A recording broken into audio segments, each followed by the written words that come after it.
Pokemon abilities have been a thing ever since Generation 3. Over the course of the generations, many new abilities have been introduced into the games.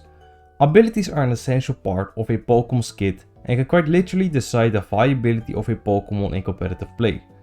Right now there are 297 abilities in the franchise, so naturally there are going to be some very good but also some very bad abilities. In this video I will be covering what I deem to be the top 10 worst abilities ever in competitive Pokemon. If you like this idea and want to see a follow-up for the best abilities, make sure to like the video and let me know in the comments. On number 10, I have the abilities plus and minus. I put this together as they pretty much do the same thing. Plus and minus give the Pokemon with the ability a 50% boost in special attack if there is an ally on the field that also has the plus or minus ability. First of all, these abilities have no use in competitive singles. Second of all, these abilities are very gimmicky. If you want to use these abilities in a double battle, you are forced to dedicate 2 team slots on 2 Pokemon that have these abilities. Not to mention that the Pokemon that have these abilities available are mostly electric types, which means you have to use 2 electric types at the same time, and the Pokemon that have these abilities are not very good in competitive either. So you have to do all of that for only a 50% boost in special attack. For the number 9 worst ability, I actually have multiple ones, as these are all abilities which have no use in competitive play. These are the abilities Honey Gather, Runaway, Pick Up, Illuminate and Ball Fetch. There might be more that I can't think of, but you get the gist. These are all abilities that do nothing in a competitive battle and are thus very bad in competitive play.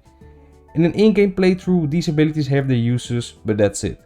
I decided to put these together as otherwise half of the list would just be abilities that do nothing.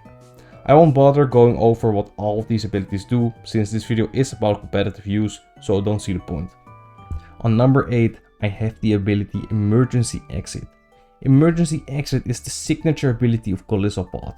Emergency Exit switches out the user when its max HP gets below 50% to a chosen ally. This ability is very bad since you have no control over it. On top of that, Golisopod is very slow, meaning that it's usually moving second in the battle. This is important as it's very common that Golisopod gets attacked and cannot hit back, as it automatically gets switched out, basically wasting a turn. Even worse is if you set up a sword stance, for example, just to get forced out the next turn. Not to mention that Golisopod is also weak to Stealth Rock, potentially forcing it to take damage twice. I think this ability would be better if it activated after the turn or if Golisopod was faster. In both cases, Golisopod will be able to get off an attack and switch out after, giving it a free switch to keep up of massive momentum. It still would not be great, but at least better than it is now. For the number 7, I have the ability Defeatist. Defeatist is the signature ability of the Archeops line and halves the attack and special attack of the user when it falls below half of its max HP. I don't think I need to go in depth on why this is bad. It literally handicaps an otherwise great Pokemon by having its offensive stats, making it useless. Archeops is also weak to Stealth Rock, which means it has a harder time staying above 50% when not using heavy duty boots.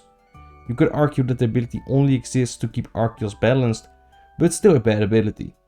I would rather have a decent Pokemon with a good ability than a very good Pokemon with a terrible ability.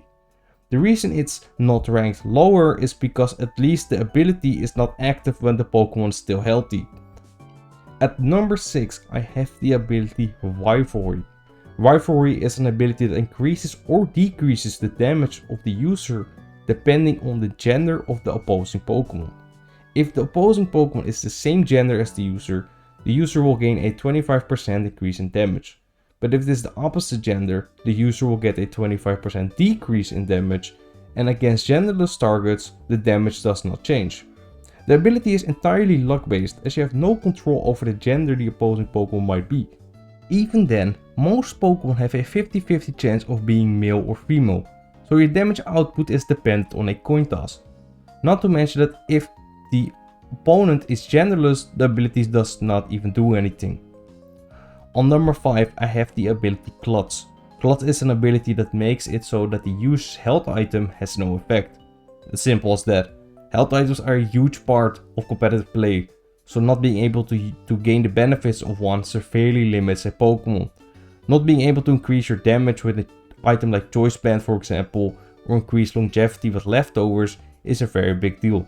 Some Pokemon can get away with basically having no health item, like Primal Groudon and Kyogre, or Mega Pokemon, but these Pokemon are make more than up for it with their increased stats and abilities, at least most Mega Pokemon do. Clutch can be used on a very gimmicky set by using the move Trick to give your opponent an item to cripple it, like Sticky Barb or Assault Vest, but even then it's too gimmicky and does not provide nearly enough value for it to be deemed viable. For the number 4 I have the ability Color Change. Color Change is the signature ability of Kecleon, and this ability changes the user's typing to the typing of the move that was used last on it. You can basically see this as an inverted version of the abilities Protean and Liberal. This ability is super bad since you have no control over it. It takes away your stat boost every time. Kecleon itself is also very slow, so it will most likely be hit first, meaning that you cannot even try to at least take advantage of a potential stat boost. The opponent can abuse this ability to change Kecleon into a typing that said Pokemon can hit for super effective damage after 2. This ability is kinda cool and fits thematically with Kecleon, but it's very bad nonetheless. We are now getting into the top 3 worst abilities, and on number 3 spot I have the ability Stall. Stall is the signature ability of Sableye, and this ability makes it that the user will always move last when other Pokemon are using a move with the same or higher priority. Sableye is not that fast to begin with, but even then moving last against other defensive Pokemon is not ideal, and this ability has literally no benefits. For the number 2 position, I have the ability Truant. Truant used to be the signature ability of the Slacking line, but the Pokemon Durant also has this ability. Truant is an ability that makes it so that the user skips every other turn instead of using a move. This ability is basically like having the effect of a move like Hyper Beam on all of your moves, but even worse since even if you don't attack, you will still do nothing the next turn. Yeah, if you run into a Pokemon that uses Protect on your move, you are screwed. I get that Slacking would be overpowered without the ability, but like, come on. This ability is so bad that even with the stats that Slacking has, it always ends up unviable in competitive singles and requires some team support in VGC by removing its ability or switching it around. Now, for the absolute worst ability in the franchise ever, I think a lot of people already know, but yes, it's indeed Slow Start. Slow Start is notoriously known as the signature ability of Regigigas, but since Gen 9, the Pokemon for Room also has this as its hidden ability. It kinda fits thematically since it's a car, but as a trade-off they really should have given its evolution the ability Speed Boost. It literally fits so well. Anyway, Slow Start is an ability that halves the attack and speed stat of the user for 5 turns. This is a super big handicap, and as a result Regigigas is just like Slacking, completely unviable or requires a lot of support in VGC. Regigigas would otherwise be a great Pokemon, which it should have been since it's a legendary after all. This ability forced Regigigas to rely on gimmicky stall sets with Substitute, Protect, Thunder Wave and Confuse Ray to stall out the 5 turns. These sets are not even close to viable. 5 turns of doing basically nothing is not a good strategy, and on top of that, these 5 turns reset when Regigigas switches out.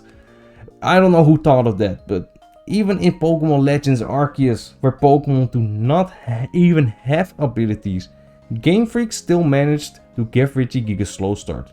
Slow Start is so bad that you don't even want to use Regigigas like at all. Not in competitive, not in game, not in a playthrough. The same could also be said about Truant, an otherwise great and cool looking Pokemon being completely butchered by the handicap that is Slow Start. After 5 generations, this ability remains unchanged and I cannot understand why. And a fun fact, Slow Start only reduces attack and not special attack. But in Gen 7, when Regigigas uses a Z move that is based on a special move, the Z move is affected by Slow Start, so even a special attacking Z move is reduced by 50%. They really thought of everything. That's my list on the absolute worst Pokemon abilities in competitive play. Let me know your thoughts and opinions about this list, and if you want to see a sequel for the best abilities, you already know what to do. Check out my video on why Viability is a disappointing legendary Pokemon if you haven't already. Thank you for watching and see you next time.